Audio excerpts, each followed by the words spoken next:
Hello, storytellers and you purpose-driven brands. Welcome to this week's live. I'm Ob, your chief cultivator here at Dandelion Branding. We are on a mission to make sustainability more accessible. On our podcast, which is called Environmental with Dandelion, we tell sustainability stories that you might have missed, but here on my lives, I tell you how to share your sustainability story better. Today, I have got a burning question for you. Not that kind of burn, get your head out of the gutter. Have you thought about how much stuff comes with your online orders? And no, I'm not just talking about consumerism here. This is a sustainability space, but we're not talking about consumerism here. That's a different kind of live. I'm talking about the massive amount of packaging that goes into shipping stuff around the world. The most classic example, obviously, is the Amazon order with the one small thing you ordered in that massive box. But the problem isn't just what shows up at your door. So it's at everybody's door. Everybody is getting their one little thing in that big, massive box, right? And it is such a problem that packaging makes up more than 30% of the waste in our landfills. I've even seen those figures up to 40%, and we've talked about that on our podcast time and again. But what if all that packaging, all that waste wasn't a problem, but an opportunity? So let's talk about the potential heroes of this story today, huh? Because that's really what we're here for, is the sustainable packaging brands. And I have 4 tips on how sustainable packaging brands can tell their stories to sell their solutions to businesses that are hungry for change. These are the brands that are doing every single thing they can to be more sustainable, thinking about their product from cradle to grave. Do you think they want to send their packages in plastic or, virgin paper? No. They want to connect with sustainable packaging brands. So if you're a sustainable packaging brand, here are those 4 tips. Here we go. Number 1, talk up the durability and the safety of your product. When your audience hears sustainable packaging, the only thing that comes to mind, up until pretty recently, I think this is changing, but the only thing that's been coming to mind is the flimsy, easy to crush cardboard. I'm looking around, I don't have any easy to crush cardboard. It's sustainable because it's thinner, or it's not going to protect your goods that well. So you need to hit them with a different story. Your packaging is not a compromise. It is an upgrade, okay? It is an upgrade. Show them that it's built to withstand the rigors of shipping. Show them a drop test. If you're a packaging brand and sustainable packaging brand, give a drop test, dude. We want to see it. Demonstrate how it protects your product better than the conventional counterpart. Talk about the non-toxic and safe materials that you're using, because your brand isn't just eco-friendly.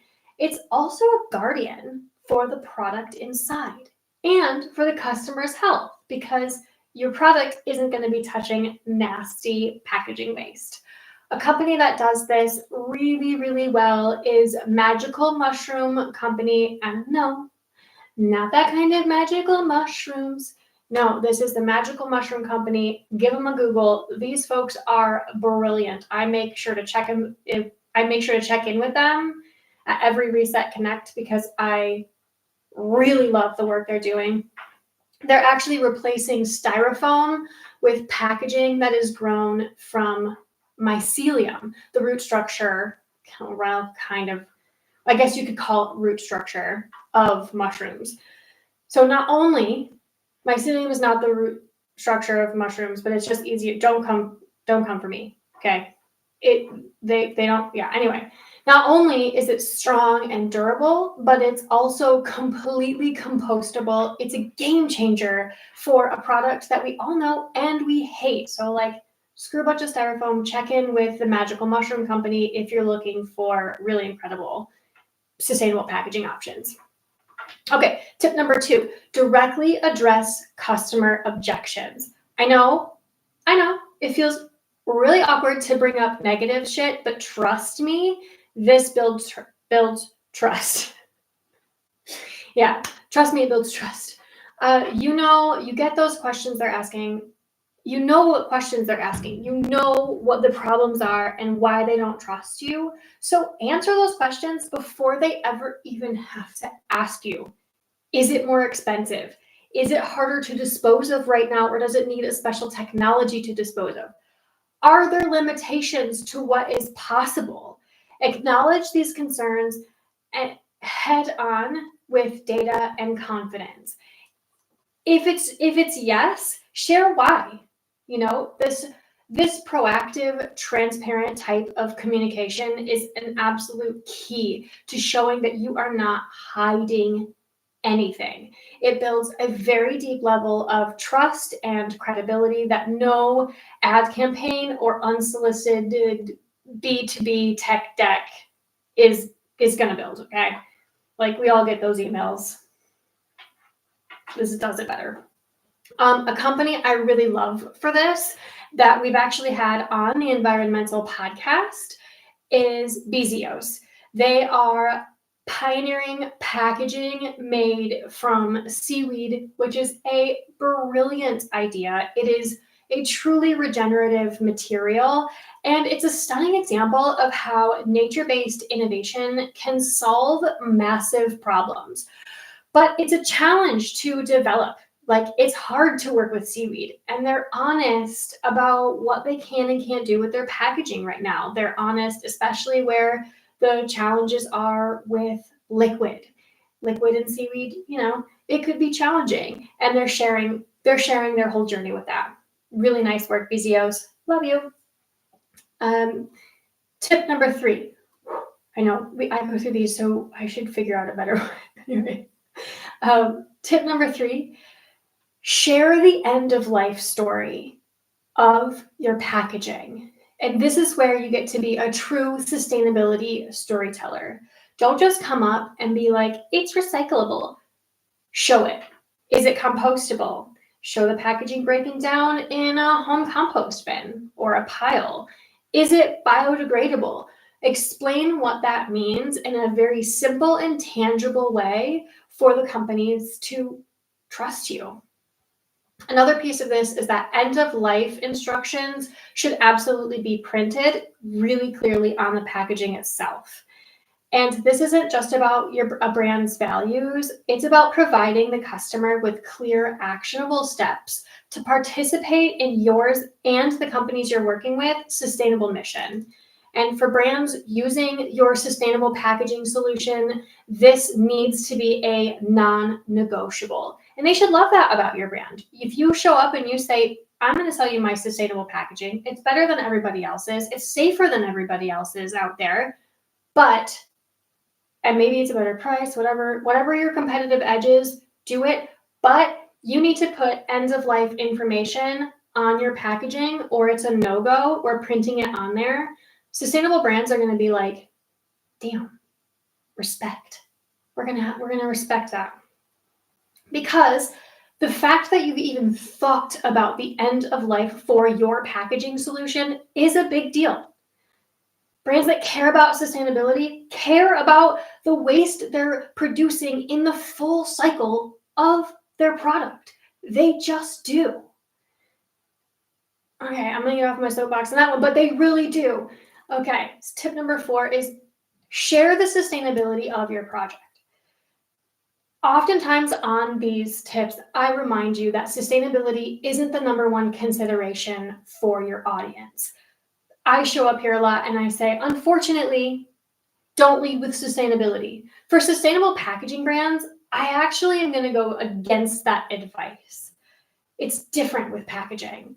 In this world, sustainability isn't a secondary value because it's such a big problem. It's a primary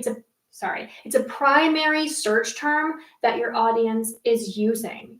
Literally, if a sustainable brand is looking for new packaging, they're going to put into their Google, they're going to Google sustainable branding, sustainable packaging companies.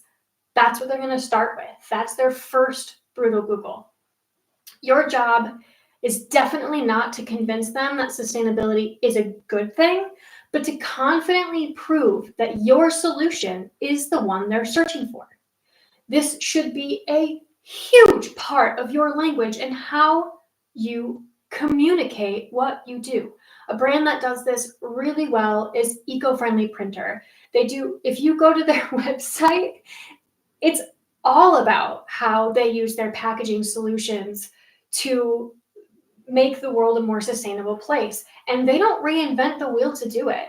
They are so much more traditional than the other two examples I shared earlier. They use paper, but they are obsessively efficient. Again, we had them on, his name is Greg. We had Greg on our podcast, Environmental with Dandelion, years ago. And even then, he was obsessively efficient about the sustainability of his product, and it sells the sustainable packaging that they and the printing that they do, because the brands that are looking for sustainable packaging, that's what they're Googling.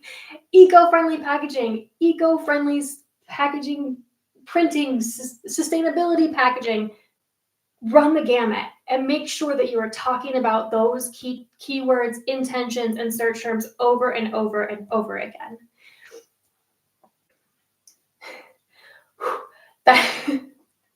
That's what I got for you today, are those 4 main tips. 1, talk up the durability and the safety of your product. 2, directly address customer objections. Tip number 3 was share your end of life story. And not just share your end of life story, but demand that it's part of the packaging itself.